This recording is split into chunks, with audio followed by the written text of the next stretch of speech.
Hello, hello everyone. Hello mga bay. Team Labilyan, ni Label, Team Labilyan Marathoners, Ipikemers, hello. Kuanday niya akong bana, nag-ready na ni siya para mabiyahe, mamasahiro, mamasada. Share lang ni nako. Story. Masada na niya akong bana. Sa una, ang yang work kay chef ni siya. So chef sa mga hotel.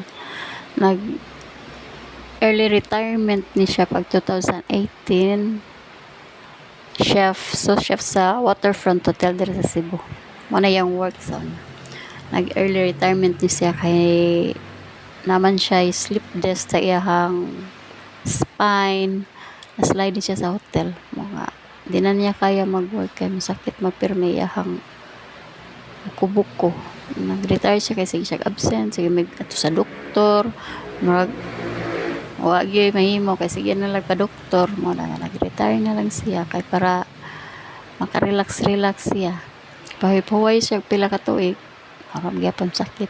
Karon try lang pud siya og kanira yang napilian nga dali-dali para niya magbiyahe. Sayro anang kuan Shopee. Ano lang na ginagmay nga income kakaon lang. Nahinay makaya ba niya pag masahiro kada adlaw.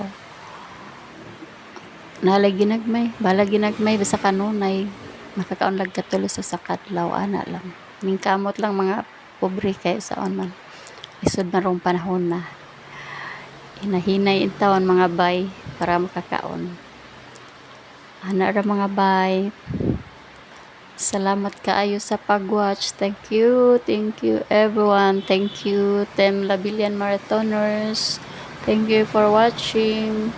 Thank you. Bye-bye.